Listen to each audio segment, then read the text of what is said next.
So for loop चाहिँ एउटा entry counter loop हो। मिनिङ चाहिँ लुप इन्टर गर्नुभन्दा अगाडि एउटा कन्डिसन चेक हुन्छ होइन, अनि त्यसपछि मात्र हामी लुपभित्र जान्छौँ। यो भिडियोमा चाहिँ म 5 टाइम्स चाहिँ हेलो वर्ल्ड प्रिन्ट हान्छु फर लुप युज गरेर होइन। सो फर लुपको सिन्ट्याक्स छ नि, सिन्ट्याक्स चाहिँ होइन हल्का लास्टै सजिलो छ क्या, हल्का भन्दा नि सजिलै ह। तर फर्स्ट टाइम हेर्दाखेरि चाहिँ यो फर लुपको सिन्ट्याक्स हल्का मतलब कम्प्लेक्स जस्तो लाग्न सक्छ कि के हो जस्तो लाग्न सक्छ। त्यसैले यसलाई चाहिँ हल्का प्र्याक्टिस गऱ्यो भने लाइक फर लुप चाहिँ दिमागमै बस्छ क्या। फर लुप मेरो पर्सनली चाहिँ फर लुप मेरो फेभरेट लुप होइन, अरू सबै लुपमध्ये फर लुप सबसे मनपर्छ। किनकि अब यदि मैले सबै लुपको होइन मेन कुराहरूलाई मैले 4वटा पार्टमा यदि डिभाइड गरेँ भने फर्स्ट पार्टमा म के राख्छु भने फर्स्ट पार्टमा भेरिएबल डिक्लेरेसन, एउटा भेरिएबल त चाहियो, भेरिएबल इन्क्रिमेन्ट अथवा डिक्रिमेन्ट गर्नलाई हामीलाई एउटा भेरिएबल चाहियो। अर्को भने कन्डिसन। अब कन्डिसन त स्पेसिफिक कन्डिसन गर्नु पऱ्यो, इन्फाइनाइटसम्म त लगेर बस्न मिल्दैन नि त, मेमोरी लिक हुन्छ यताउता हुन्छ नि त। कन्डिसन चाहियो होइन, सबसे पहिला भेरिएबल डिक्लेरेसन, त्यसपछि कन्डिसन, त्यसपछि इन्क्रिमेन्ट अथवा डिक्रिमेन्ट, बढाउने अथवा घटाउने। भेरिएबल त हामीले ल्यायौँ होइन, त त्यसको भ्यालुलाई बढाउने कि घटाउने होइन त्यो चाहियो नि त। भेरिएबल ल्याउँ, कन्डिसन पनि सेट गरेँ, तर बढाउने कि घटाउने चाहियो। सो के अरे भेरिएबल डिक्रिमेन्ट, कन्डिसन, इन्क्रिमेन्ट, डिक्रिमेन्ट, अनि त्यसपछि लास्टमा ब्लक अफ कोडहरू सब जस्तै हेलो वर्ल्ड प्रिन्ट गर्नु छ भने प्रिन्ट एफ हेलो वर्ल्ड, त्यति होइन। अरू कोडहरू पनि हुन्छ, कोड दियो भने होइन, लास्टमा त कोड चाहिँ सेमाइकलनभित्र हुन्छ। अनि फर लुपमा ल सिधै कोडतिर जान्छ होइन।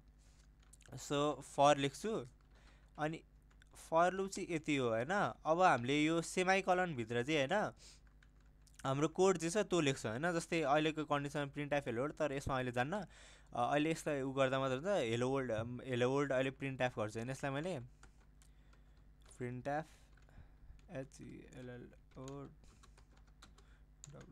हेलो वर्ल्ड होइन। सो हेलो वर्ल्ड मैले प्रिन्ट गरेँ, यसमा कोड लेखेँ होइन। सो यो हेलो वर्ल्ड यो कोडलाई मलाई 5 चोटि रन गर्नु छ होइन। त्यसको लागि म सबै कुरा यहाँ गर्छु क्या। मैले वाइल लुपमा चाहिँ होइन यहाँ यता बाहिर भेरिएबल डिक्लेयर गरेको थिएँ, यहाँ इन्क्रिमेन्ट / डिक्रिमेन्ट गरेको थिएँ, तर यहाँभित्र नै कन्डिसन गरेको थिएन। अब यसलाई नि हामी यहीँ हाल्छौँ, यसलाई पनि यहीँ हाल्छौँ, यसलाई त यहीँ राखेकै छ होइन। सो कसरी जान्छ भने यो हामीले फर्स्टमा चाहिँ यसमा नै इन्टिजर भनेर भेरिएबल यसमा नै डिक्लेयर गर्ने हुन्छ क्या। बाहिर गर्दा नि हुन्छ, तर यसमा गर्दा पनि हुन्छ क्या। यसकै फिचर मलाई यसमै गर्दा सजिलो लाग्छ, बाहिर गर्दा नि हुन्छ, केही हुँदैन। आई इक्वल्स टु 0 अथवा 1बाट सुरु गरौँ, आईलाई 1बाट सुरु गर्दा सजिलो हुन्छ बुझ्न होइन। I is less than equals to 5 हामी 5 चोटि गर्छौँ, semicolon I plus plus. So मैले अघि भनेको थिएँ नि यहाँ 3वटा हुन्छ, एउटा फर्स्टवालामा चाहिँ मैले डिक्लेयर गरेँ सेकेन्डवाला चाहिँ मैले एउटा कन्डिसन चेक गरेँ थर्डवालामा चाहिँ मैले इन्क्रिमेन्ट अथवा डिक्रिमेन्ट गरेँ होइन। सो यहाँभित्र चाहिँ अब यति हो कुरा होइन। अब यसलाई हामीले रन गऱ्यो भने, यसलाई मैले रन गरेँ भने /n गरिदिन्छु। यसलाई मैले रन गर्दाखेरि हेलो वर्ल्ड 5 चोटि प्रिन्ट हुनुपर्छ। ल 5 चोटि प्रिन्ट भयो। कोड भने जस्ट यति हो। अब यो कोड कसरी फ्लो भइरहेको त, कसरी चलिरहेको त यो कोड, यसको ड्राई रन त नभनौँ, जस्ट एनालाइज गर होइन कसरी चलेको भनेर। सबसे पहिला त हेडर फाइल भयो, यो मेन फङ्सन भयो, यति कुरा त सिम्पल छ, इजी छ होइन। अब जाऊँ सिधै लुपमा फर्स्टमा के छ भने लुप कसरी जान्छ भने फर्स्टमा स्पेस दिन्छु, हल्का सजिलो हुन्छ बुझ्नलाई।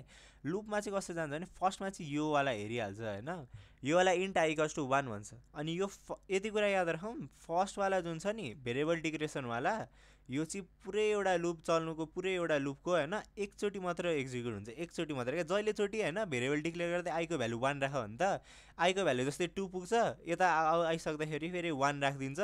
जहिले चल्यो हुने हो नि त, जहिले कन्डिसन चेक गर्छ <5 छ 1 फेरि 1 राख्छ इन्क्रिज गरेपछि पनि, त्यस्तो हुँदैन नि त। सो एकचोटि मात्रै गर्छ होइन, एकचोटि मात्रै यसले यो एक्जिक्युट गर्छ। एकचोटि आईको भ्यालु आई भन्ने भेरिएबल डिक्लेयर गरेर आईमा एउटा स्पेसिफिक भ्यालु हालेपछि हामीले स्टार्ट गरेपछि इनिसिएट गरेपछि कन्डिसन चेक हुन्छ। हामीले जुन भ्यालु इनिसिएट गरे हौ त्यो इनिसिएट गरेको भ्यालु हाम्रो कन्डिसन म्याच भयो भने यदि यो वालामा जाँदैन, सिधै ब्लक अफ कोडमा जान्छ। ब्लक अफ कोडमा के छ, प्रिन्ट एफ हेलो वर्ल्ड भनेर प्रिन्ट गर्छ यसले, एउटा प्रिन्ट भयो हेलो वर्ल्ड, फेरि फर्किन्छ यहाँ जान्छ क्या।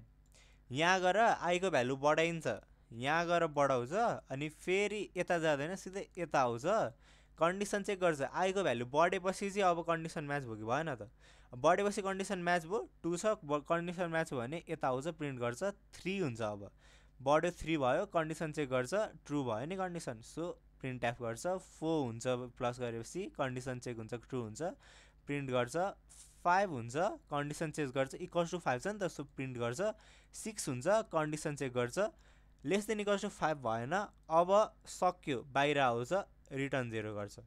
So that's it.